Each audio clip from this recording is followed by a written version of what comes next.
오늘 본문은 이스라엘 백성들이 과거 하나님과 신의 산에서 맺은 언약을 지키지 않았을 경우 어떻게 되는지에 대해서 다루고 있습니다.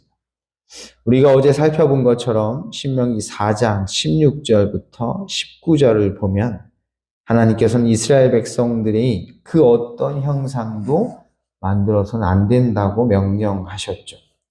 이유는 하나님께서 그들에게 하나님의 형상을 보여주신 적이 없기 때문입니다. 여호와께서 호렙산 불길 중에서 너희에게 말씀하시던 날에 너희가 어떤 형상도 보지 아니하였은즉 너희는 깊이 삼가라. 오늘 본문은 바로 이 명령을 어기고 형상을 만들어 그것을 섬겼을 때 어떻게 되는지에 대해서 다루고 있습니다. 25절에 모세는 장차 이스라엘 백성들이 약속의 땅에 들어가서 형상을 만들게 될 경우를 가정합니다. 네가 그 땅에서 아들을 낳고 손자를 얻으며 오래 살 때에 만일 무슨 형상의 우상이든지 조각하여. 이어지는 구절을 보면 이 행위만으로도 하나님 앞에 악을 행하는 것임을 알 수 있습니다. 때문에 형상을 만드는 것은 필연적으로 하나님의 진노를 촉발시키죠. 그리고 이어지는 26절은 그 진노의 결과가 무엇인지를 말해줍니다. 내가 오늘 천지를 불러 증거를 삼노니 너희가 요단을 건너가서 얻는 땅에서 속히 망할 것이라. 여기서 망한다는 것은 죽음을 뜻합니다. 너희가 거기서 너희의 날이 길지 못하고 전멸될 것입니다.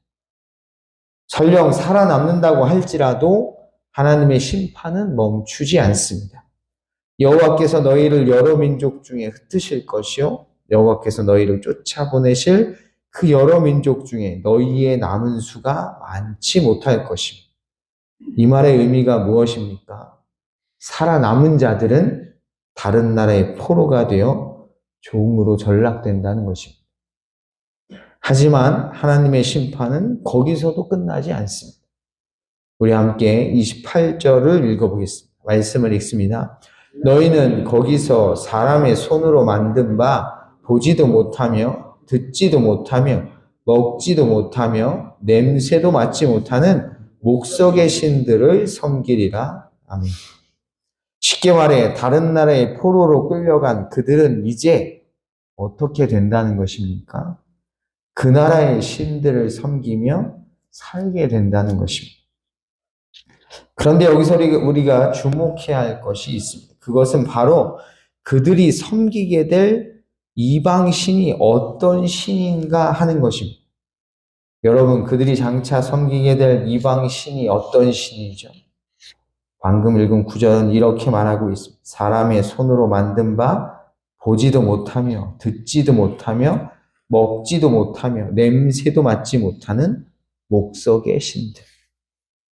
그들을 위해서 그 신들은 아무것도 할 수 없습니다.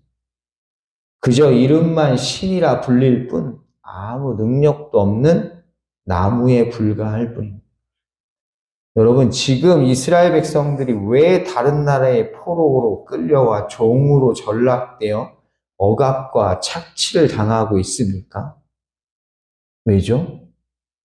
하나님이 만들지 말라고 한 형상을 만들어 그것을 섬겼기 때문입니다. 다시 말해 우상을 만들어 섬겼기 때문인데 하나님은 그 우상을 만들어 섬긴 자들에게 무엇을 명령하고 계시냐면 정말로 우상을 섬기는 자가 되게 해주신다는 것입니다. 그 어떤 형상도 만들지 말라고 하신 명령을 어기고 하나님께서 만드신 피조물을 마치 창조주인 것처럼 섬기는 그들을 하나님께서는 정말로 우상을 섬기는 자가 되게 하신다는 것입니다. 9절로 읽으면 25절과 28절을 연이어서 읽으면 됩니다. 네가 그 땅에서 아들을 낳고 손자를 얻으며 오래 살 때에 만일 스스로 부패하여 무슨 형상의 우상이든지 조각하여 내 하나님 여호와 앞에 악을 행함으로 그의 노를 일으키면 28절로 갑니다. 너희는 거기서 사람의 손으로 만든 바 보지도 못하며 듣지도 못하며 먹지도 못하며 냄새도 맡지 못하는 목석의 신들을 섬기리. 얘가 우상을 만들었구나.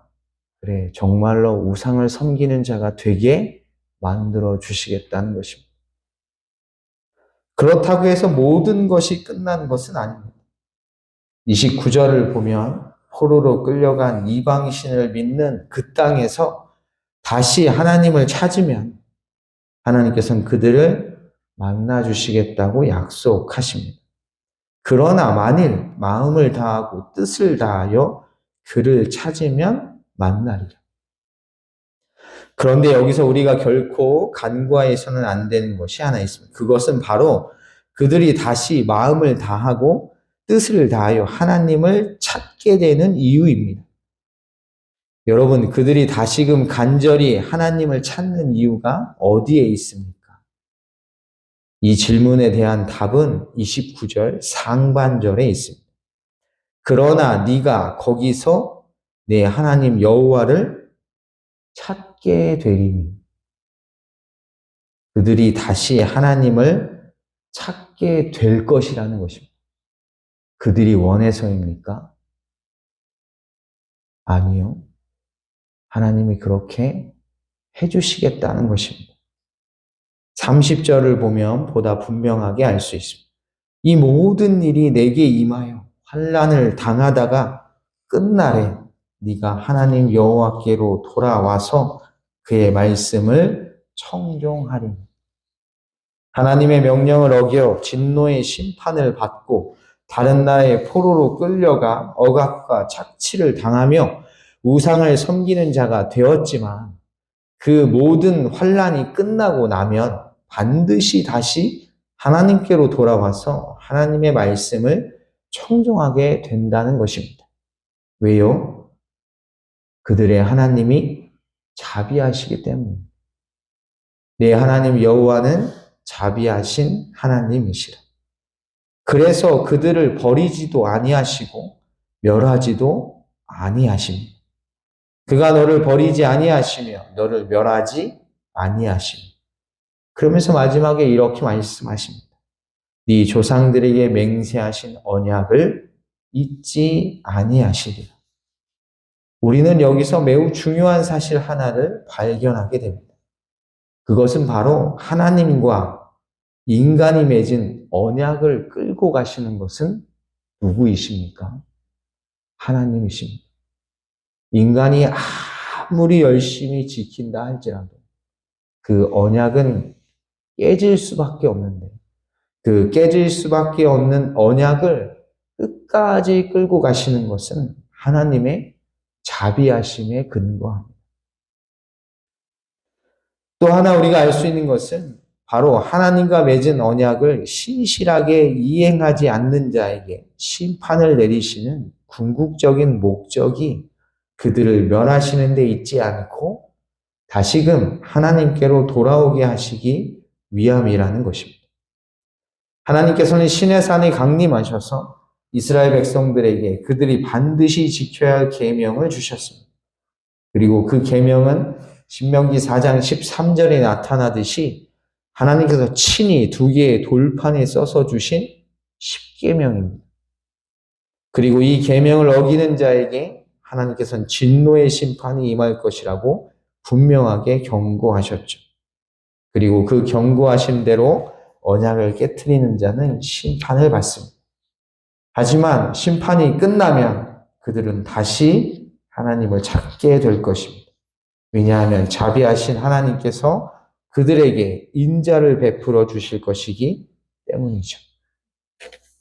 그리고 그렇게 그들이 다시금 하나님께로 돌아와 간절히 하나님을 찾으면 하나님께서는 그들을 만나 주십니다.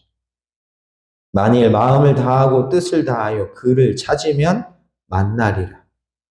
중요한 것은 다시 그들을 만나 주실 때 하나님께서는 그들에게 그 어떤 것도 요구하시지 않으신다는 사실입니다. 바람핀 배우자를 다시 받아줄 때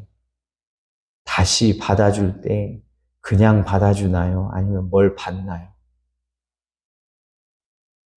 히브리서 기자는 히브리서 12장 5절에서 이것을 하나님 아버지의 사랑이라고 표현합니다.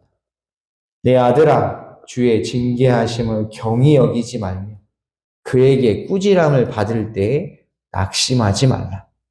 주께서 그 사랑하시는 자를 징계하시고 그가 받아들이시는 아들마다 채찍질 하심이라. 하나님께서 사랑하는 자녀이기에 뭐 하신다는 것입니까? 징계하신다는 것입니다. 그리고 이는 이 징계를 통해 맺게 하시는 열매를 통해 분명하게 드러납니다. 무릇 징계가 당시에는 즐거워 보이지 않고 슬퍼 보이나 후에 그로 말미암아 연단받은 자들은 의와 평강의 열매를 맺느니라. 우리는 반드시 하나님께서 지키라고 명령하신 말씀에 순종해야 합니다. 하지만 우리는 연약해서 늘 지키지 못합니다. 그렇다고 불순종으로 인해 받게 되는 징계를 두려워하지 마십시오.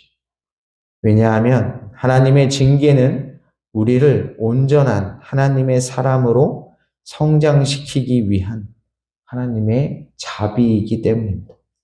이 사실을 꼭 기억하셔서 쓰러진 그 자리에서, 무너진 그곳에서 마음을 다하고 뜻을 다하여 다시 하나님을 찾으십시오. 그러면 인자하신 하나님께서 여러분을 만나 주실 것입니다. 이런 은혜가 우리 모두의 삶 가운데 가득하시기를 주님의 이름으로 간절히 축복합니다. 기도하겠습니다. 하나님 감사합니다. 오늘도 이 새벽 우리를